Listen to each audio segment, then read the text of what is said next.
Yesterday I shot a video about a goal for 2021, or more accurately, for after COVID is over and we interact socially again. I mentioned a few scenarios in the past where I didn't speak up for myself. I didn't put my foot down and I held things in, and when I couldn't hold them anymore, I kind of acted inappropriately. That's been a big theme of mine, and I hope to fix that once we go back to normal. But I realized that I could do some of that before we even go back to normal. So yesterday, after I put the camera down, I sent a couple of emails. The first thing I did, because I'm recording this in November, Thanksgiving, I sent a thank you note to, well, one of my students who had interrupted me while I was eating. And I told him that I want to thank you this Thanksgiving, and I said to him, you know, last year, I don't know if you can remember, but last year you had come over to my office and I was very edgy because I wanted to get back to my food, and I apologized for that. I thanked him for staying in the course despite my not my finest performance, right? And I said that, you know, because of that and a number of other things, it made me wake up to my unhealthy lifestyle with food, and I thanked him for being the impetus. And I told him that I had lost 7 pounds and my blood pressure had been improved significantly. So I thanked him for that. I wanted to well, there are two reasons I want to thank him for that. First, after I sent that email, I felt so good. I felt like I had closed the chapter on what was an unpleasant meeting. And second, I wanted to tell myself that in the future, it's totally okay to enter, even if you have an eating disorder, even if you have an addiction and you just want to go to it. It's a lot better to say, I want to go back to my addiction than to mess up your performance at work, right? It's a lot better to say that, especially if it's a somewhat socially acceptable addiction like food, right? If it's something not, then even then, it might be better to excuse yourself than to cause a rift with your coworkers or your manager.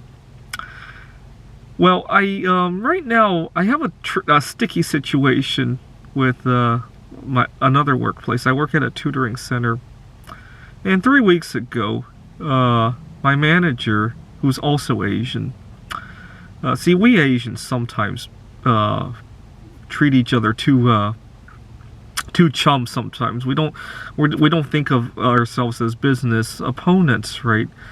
And that becomes a little bit of a problem in terms of walking on each other. So my manager had a family member who was in the hospital for COVID, and he apologized that he was a little bit late with paperwork, and especially with my paycheck.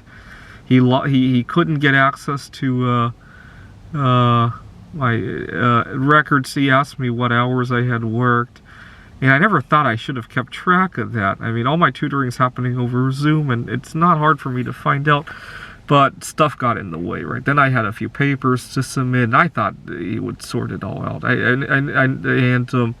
Long story short, I haven't been paid in 5 weeks now, and I kept putting it off.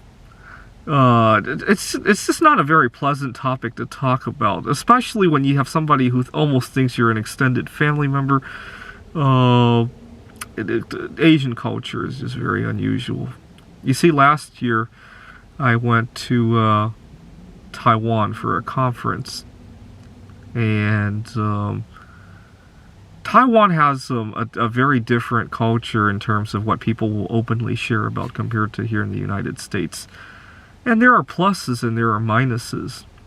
One big advantage of Taiwan is that here in the US, you could be dating somebody for many years and spend a lot of time and money, and then you realize you weren't even compatible because your ideas of having children were different, your religions were in conflict, different lifestyles, so on and so forth. And these are things you could have found out on day one, right? Now in Taiwan, you do find that stuff out on day one. People are very open.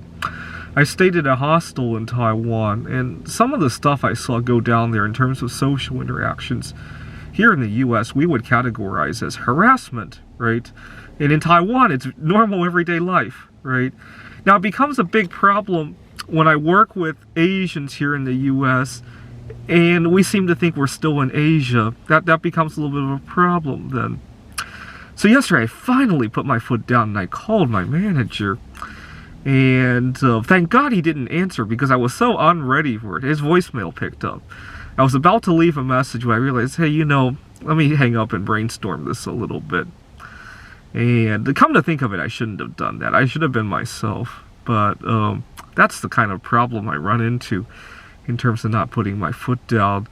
It doesn't help that he had a sick family member. If this were just he was busy with his project or something like that, or he was on vacation, or maybe he had something else that wasn't so sensitive, right?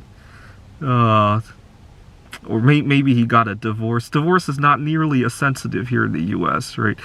I probably would have called him a long time ago, but because it's a sick family member, it became a little bit of a challenging situation. I gotta not let that stuff get in the way.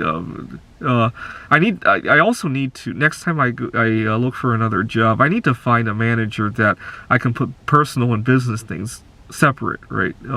Sometimes a manager who is too friendly can be a problem as well. I kind of learned that in recent times.